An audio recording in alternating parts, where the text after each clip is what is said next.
Bonjour à tous, on se retrouve aujourd'hui dans le carré des pommes de terre pour la récolte des pommes de terre. Alors pour moi la récolte des pommes de terre c'est la récolte la plus importante de l'année.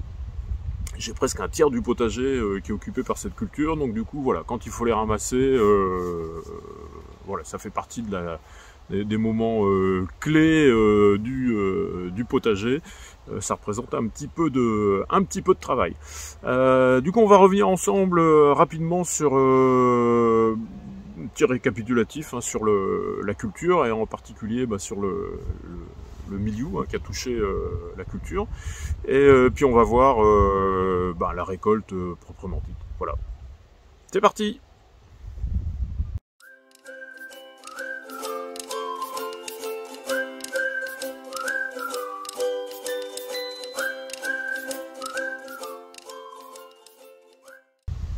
Alors on va commencer avec un petit retour rapide sur le déroulé de la culture.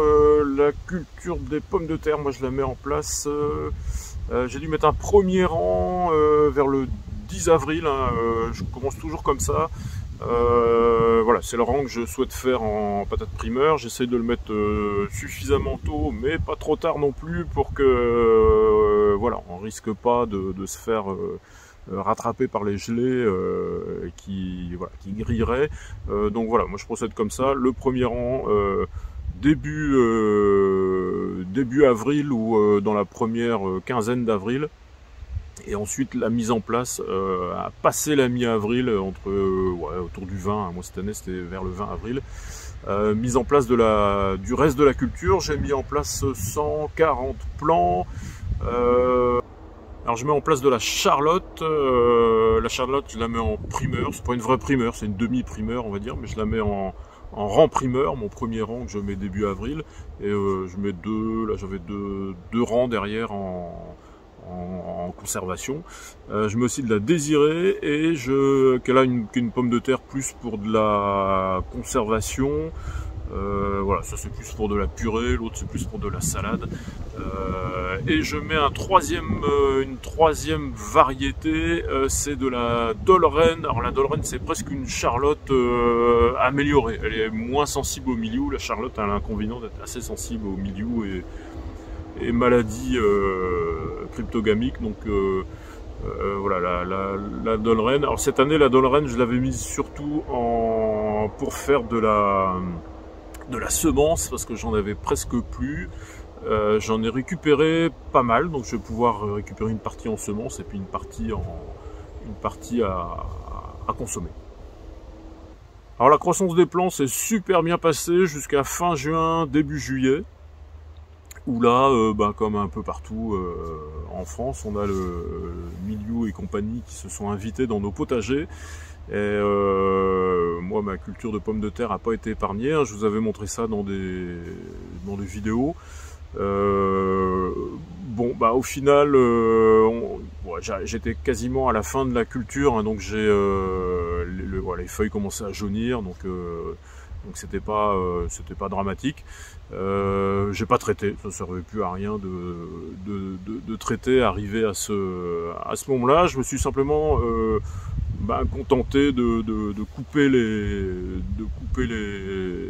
fans et de les laisser en terre. Voilà, j'avais mes capucines qui étaient par-dessus, qui avaient quasiment tout recouvert. C'était plutôt joli. Et du coup, j'ai attendu la date habituelle à laquelle je ramasse mes pommes de terre, aux alentours du 15 août, voilà, pour faire la récolte. Alors pour faire la récolte des pommes de terre, moi je fais une culture assez traditionnelle, c'est-à-dire que je suis pas sous foin, je suis en pleine terre avec des buttes de terre. Il faut choisir une journée plutôt ensoleillée, il faut que la terre ait eu le temps de bien ressuyer et qu'elle soit pas collante. L'objectif en fait ça va être de sortir, vous voyez je les sors à la fourche bêche pour décoller les buttes et puis après voilà, je vais chercher à la main et gratter et fouiller et trier les pommes de terre. Et donc voilà, l'idée c'est de les laisser sur le sol pendant quelques heures. Alors là, ce jour-là, moi j'avais pas des conditions de soleil qui étaient extraordinaires, par contre il y avait du vent. Voilà, l'idée c'est de les faire bien sécher pour pas les stocker humides avec de la terre humide. Ça, généralement, les pommes de terre, elles n'apprécient pas du tout. Et vous voyez, à la fin de la récolte, toutes les pommes de terre sont sorties. On les repère par variété. Alors des petites astuces, c'est d'essayer d'alterner les variétés par couleur. Alors moi j'ai l'avantage d'utiliser de la désirée, qui est une pomme de terre avec une peau qui est rose, donc quand on l'intercale entre les deux autres, voilà, on est sûr de pas se mélanger. En plus, je mets des bâtons quand je les mets en place, mais alors, souvent les bâtons ils restent pas forcément en place. Voilà, donc le fait d'alterner vos différentes variétés et de justement jouer sur les couleurs de pommes de terre, ou de mettre des pommes de terre qui ont des formes, il y en a qui sont très rondes, d'autres très allongées, comme ça au fur et à mesure que vous allez les sortir, vous êtes sûr de pas les mélanger. Alors je vous dis ça pourquoi? Parce que moi en fait je récupère d'une année sur l'autre toutes mes semences, et donc je vais stocker pour l'hiver mes pommes de terre en fonction des variétés. On va en consommer l'essentiel, mais du coup arriver en début de saison pour préparer les semences, il faut que je sois capable d'identifier aussi mes pommes de terre pour savoir ce que je vais remettre en terre la saison suivante. Alors quand elles sont bien sèches, si vous avez fait ça avec une terre qui était déjà suffisamment sèche et qu'elles sont restées séchées au soleil, normalement voilà, la terre n'accroche plus et vous vous retrouvez pas à stocker des pommes de terre avec de la terre encore humide dessus. Alors moi, arrivé à ce niveau-là, je les ramasse par variété dans des sacs différents. Pour l'instant, je fais pas de tri avant la mise en réserve. Je mets tout, que ce soit les pommes de terre qui ont été grignotées. J'ai eu pas mal cette année de rats-aux-pieds ou de rongeurs qui m'ont attaqué quelques rangs. Honnêtement, je m'attendais franchement à pire, et donc ça va, il y en a, mais c'est pas une catastrophe. Donc voilà, ces pieds-là attaqués par les rongeurs, je ramasse. Les pieds ou les tubercules qui ont été touchés par le milieu, alors certains ont pourri, on le voit en ramassant, vous retrouvez la pomme de terre initiale qui est pourrie, généralement arrivée à ce niveau-là, elle est sèche. Par contre, vous retrouvez d'autres pommes de terre pourries, ça c'est des pommes de terre qui ont attrapé le milieu.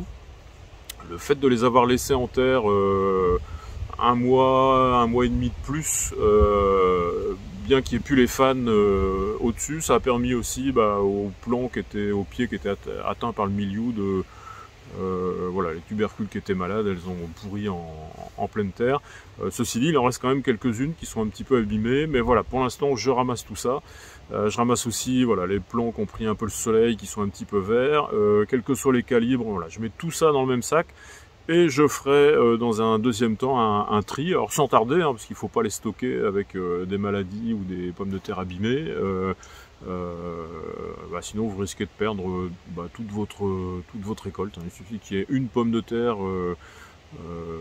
abîmée dans un bac pour que ça propage la pourriture et tout ce qui est mouche aussi, tout ça, voilà, ça va s'attaquer assez rapidement. On peut être assez surpris, mais en quelques semaines, vous pouvez vous retrouver avec une bonne partie de la récolte bien attaquée et bien pourrie, et vous pouvez même perdre quasiment tout. Pour la mise en réserve, je vais ensuite reprendre tous mes sacs un par un, puis je vais trier. Alors moi ce que je fais, c'est que je mets de côté toutes les pommes de terre qui sont abîmées, qui sont marquées, qui ont pris la lumière, qui ont été mangées. Toutes celles-ci, elles vont être soit consommées sans trop tarder, soit mises sur le compost s'il y a rien à en tirer. Et ensuite je les trie aussi par calibre. On va dire que tout ce qui fait moins de 4 cm, je garde pas, ou en tout cas je stocke pas pour une mise en réserve, mais je les garde aussi à part pour faire des choses comme des patatos, et essayer de les consommer assez rapidement. Et toutes celles qui sont vraiment toutes petites, généralement ça part aussi sur le compost. Je vais garder en réserve du coup toutes les pommes de terre qui sont au-dessus de 3-4 cm. que je garde par variété, je les mets dans des sacs. Alors j'ai une boîte à pommes de terre. Hein. L'important pour votre boîte à pommes de terre, c'est qu'elle soit à l'abri de la lumière, à l'abri des rongeurs.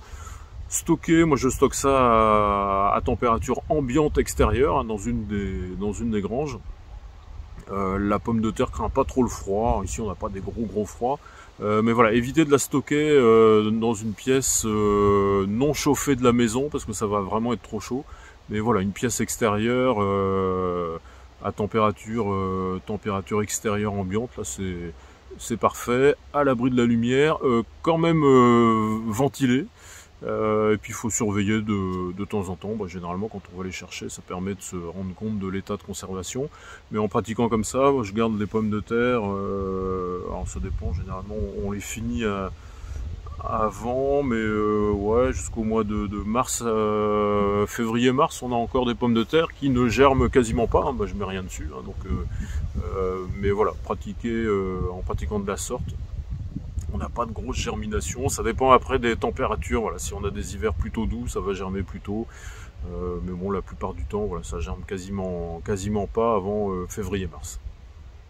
Alors au niveau du rendement, moi cette année, on va dire que c'est moyen. Hein. Là, je sais pas, en comptant celles qu'on a ramassées en primeur, donc j'avais déjà retiré 2 rangs, j'avais 7 rangs, j'avais déjà retiré 2 rangs qui avaient été retirés en primeur. Les premières pommes de terre primeur, je les avais retirées vers la fin juin. Voilà, donc en comptant l'intégralité de la production de pommes de terre, on est peut-être autour des 100 kg, ce qui est pas mal, hein, mais qui est, voilà, c'est pas forcément, c'est pas la pire des années. Hein. Il y a eu des années où il y avait moins que ça, mais c'est pas non plus la meilleure des années. J'ai toujours à peu près la même surface et le même nombre de plants. Voilà, il peut arriver on arrive à 150 kg assez facilement. Bon voilà, cette année c'est pas le cas. On mangera moins de pommes de terre. C'est pas forcément un problème. Bon voilà, fin de cette vidéo sur la récolte des pommes de terre. J'espère que vous avez appris quelques bricoles sur la mise en réserve et la récolte des pommes de terre. J'espère aussi que de votre côté, les récoltes continuent à être nombreuses dans le potager. Et je vous remercie d'avoir suivi cette vidéo et je vous dis à la prochaine. Bye bye!